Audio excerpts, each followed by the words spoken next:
जदि आपण जड़े सिंह राशि व्यक्ति विशेष अटंती तेबे आज मु आपण को ग्यारंटी सह लेखिकी दे पारिबी जे 13 अगस्त 2025 रु जून 2026 गोटे वर्ष मध्य आपण जेते भी बर्बाद हो जाए थांतु ना कहीं आपण पुणी थे संपूर्ण भाग्यर साथ सह कमबैक करने को जाउछंती। मु एक कथा कहीं कहूँ कारण आज आम आपण कुंडलीर अत्यंत जोगकारक देवगुरु बृहस्पति नक्षत्र परिवर्तन विषय रे आलोचना करने को जाउछु। देवगुरु बृहस्पति वर्तमान राहु नक्षत्र रे गति करुछंती एवं आपण कुंडली रे से एक भल घरे थिबा सत्वे मध्य आपण सही फलाफल सृष्टि करि पारु नाहंती जहा आपण पाइबा पई हकदार अटंती, जहा आपणकर आशा एवं जहा आपण देवगुरु बृहस्पति देवा को मध्य बाध्य। किंतु 13 अगस्त रे देवगुरु बृहस्पति पुनर्वसु नक्षत्र रे प्रवेश करिवे जहाँकि तांकर निजस्व नक्षत्र एवं एही गोचर द्वारा से 100 गुण अधिक शक्तिशाली मध्य होई जानती। तेबे एहाको आपण एही परि बुझंतु जे आपणकर जणे शत्रु रहिछि जे कि आपणकर परम शत्रु जे आपणको प्रत्येक प्रकार रे क्षति ही पहुंचाइबा पई सब बेले चेष्टा करि थाए। जदि आपणको ता घरे रहिबा को पड़े तेबे एहा आपणको पई केते कष्टदायक हेबो ताहा थरे भावंतु। एवं जेते बेले आपण निजर शत्रु घरु बाहरी आसी निज घरे पहुंची जिवे सेते बेले आपण कोन अनुभव करिवे? समस्ते कहिबे जे यह संभव नुहे, आपण करि पारिबे नाही। किंतु जेते बेले आपण शत्रु घरु निज घर को आसी जिवे सेते बेले आपण को बहुत आश्वस्ति मिलिबो एवं एही परि समान परिस्थिति आपण को पई बहुत आश्वस्ति सृष्टि करिवो।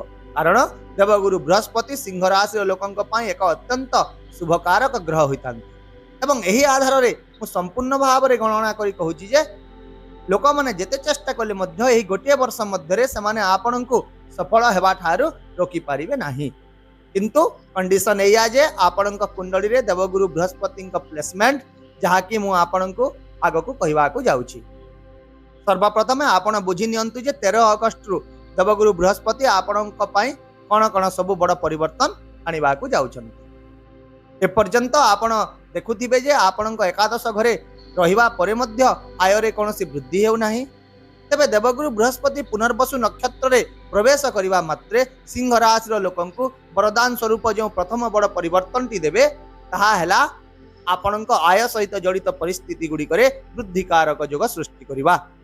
आपण जदि चाकरी करिसंती किंबा व्यवसाय मध्य करिसंती तेबे आपण एकरु अधिक आयर उत्स किंबा आय वृद्धि मिलिबो।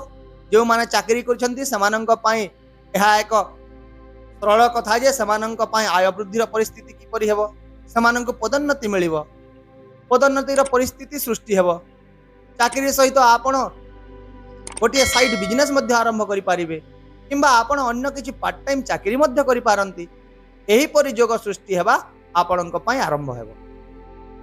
सही परि जदि आपण व्यवसाय करंती तेबे देवगुरु बृहस्पति आपणक व्यवसाय वृद्धिर दायित्व निज हाथ में नेबा को जाउछन। द्वितीय रे एही एक वर्ष मध्य देवगुरु बृहस्पति आपण को एक बड़ आशीर्वाद मध्य देबे। आपण देखिबे जे देवगुरु बृहस्पति आपणकर इच्छा बा मनोकामना गुडी को पूर्ण करिवार दायित्व से तांको हाथ रे नेबे।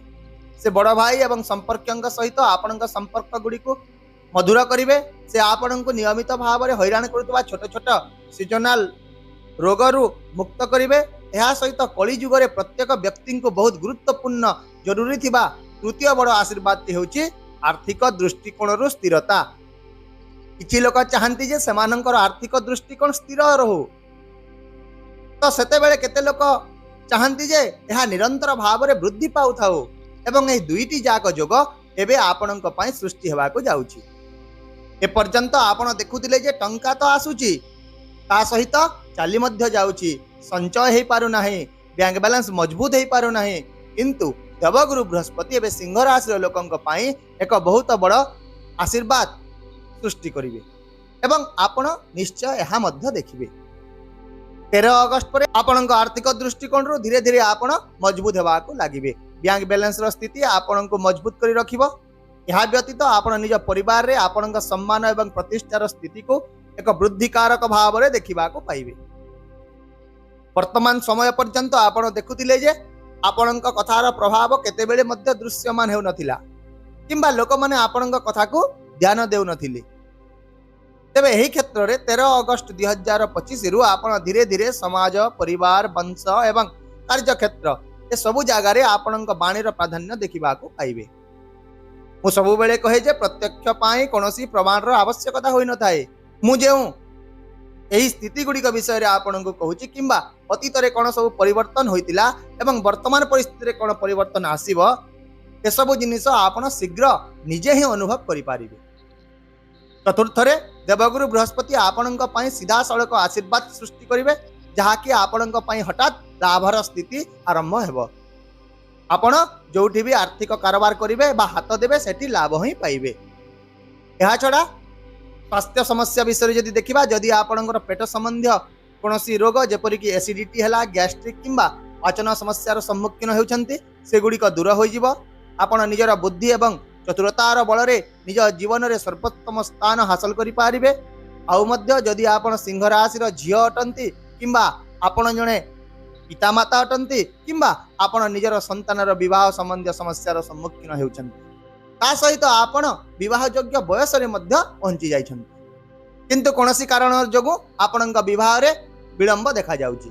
तेबे एही सबु स्थिति रे आगामी 1 वर्ष मध्य रे आपणक विवाह पई एक शक्तिशाली कारक जोग सृष्टि हेबाकू जाउची। आउ मध्य देवगुरु बृहस्पति आपणक वैवाहिक जीवन रे बहुत मधुर संपर्क सृष्टि करिवे। से दैनंदिन रोजगार रे वृद्धिर स्थिति सृष्टि करिवे एवं ता सहित से आपणक पई पार्टनरशिप व्यवसाय रे मध्य एक बहुत भल परिस्थिति सृष्टि करबाकू जाउछन। ताहेले बंधुगण आसंतु एबे पुनी तरे आमे टिके पछकू फेरी जिबा। जेपरि कि मु कहितिली जे मु एहा लिखित भाव रे देई पारिबी जे आपण 13 अगस्त रो गोटे वर्ष मध्य रे पुनी कम बैक करबाकू जाउछन। एवं ता सहित मु आपणको आउ गोटे कथा मध्य कहितिली जे देवगुरु बृहस्पति प्लेसमेंट सही प्लेसमेंट कथा जो कही ताहा हेउची देवगुरु बृहस्पति आपणक कुंडली रे निश्चित भाव रे एक भल स्थान रे थिबा दरकार बा एक भल घरे रहिथिबा दरकार। तेबे एठारे आपण निजर कुंडली बा जातक को खोलंतु एवं आपणक कुंडली रे चेक करंतु कि मु जहा आपणक एबे कहिबा को जाउची। जदि सही समान स्थिति आपणक जातक रे रहिची तेबे एही भिडियोटी को डाउनलोड करि रखंतु बा सेव करि रखंतु। कारण मु काहे कि यहा कहूची तार कारण हेउची जदि मु कहूतबा स्थिति मध्यरु गोटिए मध्य आगामी गोटिए वर्ष मध्य रे न घटिची तेबे निश्चित भाव रे मते गाली करि पारंती मते कमेंट बॉक्स रे जणाई पारंती किंबा मते कांटेक्ट करि मध्य कहि पारंती। तेबे ध्यान सहकारे मु जहा कहूची ताहा सुनंतु। आपणक लग्न स्थान रु षष्ठ अष्टम एवं द्वादश घर आउ तोरे कहूची आपणक जन्म लग्न स्थान रु जोटी ल लेखा होइतिबो सही स्थान रु षष्ठ अष्टम एवं द्वादश घरे देवगुरु बृहस्पति रहिबा उचित नुहे। आउ मध्य जोठारे आपणक कुंडली रे 10 नंबर लेखा जाइछि 10 नंबर घर सेठारे मध्य देवगुरु बृहस्पति रहिबा उचित नुहे। कारण एही चारोटी स्थान रे देवगुरु बृहस्पति स्थान दोष पाई थांती एवं कुंडली रो एक शुभ कारक ग्रह हेबा सत्य मध्य से अकामी ग्रह परि फलाफल देई थांती ना शुभ दियंती ना अशुभ मध्य देई थांती। किंतु जदि एही चारोटी स्थान व्यतीत देवगुरु बृहस्पति आपणक कुंडली रो जेउ घरे मध्य विराजमान अछंती एवं शक्तिशाली अवस्था रे अछंती तेबे मु आपणक पुनी तरे एही भिडियोटी डाउनलोड करि रखिबा को कहिबी एवं गत 1 वर्ष रे आपण जेते उत्थान पतन असुविधा एगुड़िकर सम्मुखीन होई थांतु ना कहीं आपण पुनी थरे निजर भाग्यर समर्थन सहित निश्चित भाव रे कम बैक करिवे एवं सेही कम बैक बहुत दमदार हेबो बंधुगण। यह ध्रुव सत्य निराट सत्य अटे मने रखंतु। ताहेले देवगुरु बृहस्पतिंकर सर्वोत्तम लाभ पाइबा पई आपण कोन सबु एही समय रे प्रतिकार करिबा उचित। ओम गुरुवे नमः एही मंत्रर गोटिए माला प्रतिदिन जप करंतु। गोटिए मालार अर्थ हेउची मु प्रति वीडियो रे कहिता है 108 थर जहाँ आपणक पई बहुत भल रहिबो। या सहित आउ मध्य विष्णु सहस्त्र नाम पाठ करंतु। जदि पाठ करि पारु नाहंती समय मिलु नाही तेबे सुनंतु जहाँ भी संभव हेउची ताहा अनुसरण करंतु। केवल सुनिबा द्वारा मध्य यार लाभ आपण पाई पारिबे। तेबे एठारे मने रखंतु जे जदि आपणक कुंडली रे बृहस्पति षष्ठ अष्टम द्वादश किंबा नीच स्थान रे अछंती तेबे आपण गुरुवार दिन हळदिया जिनिस बिल्कुल भी खांतु नाही। किंतु यही 4टी स्थान व्यतीत देवगुरु बृहस्पति जदि आपण कुंडली रे एक भल स्थिति रे अछंती तेबे गुरुवार दिन हलदिया जिनिस प्रचुर परिमाण रे खांतु पियंतु एवं आखपाख परिवेश रे मध्य हलदिया जिनिसर व्यवहार करंतु जहाँ आपणक पाई बहुत भल रहिबो। ଏହା ସହିତ ଆପଣ ଗାଧୋଇବା ପାଣିରେ ମଧ୍ୟ ଏକ ଚିମୁଟା ହଳଦୀ ମିଶାଇ ସ୍ନାନ କରନ୍ତୁ ଯାହା ଆପଣଙ୍କ ପାଇଁ ଭଲ ରହିବ। ଯଦି ଆପଣ ଚନ୍ଦନ କେଶର କିମ୍ବା ହଳଦୀର ତିଲକ ଲଗାନ୍ତି ତେବେ ଏଥିରୁ ମଧ୍ୟ ବହୁତ ଭଲ ଲାଭ ମିଳିବ। ଆଉ ମଧ୍ୟ ଯଦି ଆପଣ ଜଣେ ପୁରୁଷ ତେବେ ଆପଣଙ୍କ ଡାହାଣ ହାତରେ ଏକ ହଳଦିଆ ସୂତା ବାନ୍ଧନ୍ତୁ। ଯଦି ଆପଣ ଜଣେ ମହିଳା ତେବେ ଆପଣଙ୍କ ବାମ ହାତରେ ଏକ ହଳଦିଆ ସୂତା ବାନ୍ଧନ୍ତୁ ଏବଂ ଆପଣ ପ୍ରସ୍ତୁତ ହୋଇଯାଆନ୍ତୁ ଯେ ଆପଣଙ୍କ ଜୀବନରେ ବର୍ତ୍ତମାନ ଏକ ବହୁତ ବଡ଼ ସକାରାତ୍ମକ ସ୍ଥିତିର ପ୍ରବେଶ ହେବାକୁ ଯାଉଛି। ଆଶା କରୁଛି ମୁଁ ଦେଇଥିବା ଏହି ସୂଚନା ଆପଣଙ୍କୁ ନିଶ୍ଚୟ ପସନ୍ଦ ଆସିବ ଏବଂ ସଠିକ ଦିଗ୍ଦର୍ଶନ ଦେବାରେ ମଧ୍ୟ ସହାୟକ ହେବ। ଯଦି ଭିଡ଼ିଓଟି ପସନ୍ଦ ଲାଗିଲା ତେବେ ଦୟାକରି ଏହାକୁ ଲାଇକ୍ କରନ୍ତୁ, ନିଜର ବନ୍ଧୁ ଏବଂ ପରିବାରଙ୍କ ସହିତ ସେୟାର କରନ୍ତୁ। ଚ୍ୟାନେଲକୁ ଯଦି ନୂଆ ଆସିଛନ୍ତି ସବସ୍କ୍ରାଇବ୍ କରିବା ସହ ହାଇପ୍ ମଧ୍ୟ କରିଦିଅନ୍ତୁ। ତେବେ ଆସନ୍ତା କାଲି ପୁଣି ଥରେ ଏକ ନୂତନ ସୂଚନା ସହିତ ମୁଁ ଆପଣଙ୍କ ସମ୍ମୁଖରେ ଉପସ୍ଥିତ ହେବି। ସେ ପର୍ଯ୍ୟନ୍ତ ବିଦାୟ ଦିଅନ୍ତୁ। ନମସ୍କାର, ଜୟ ଜଗନ୍ନାଥ।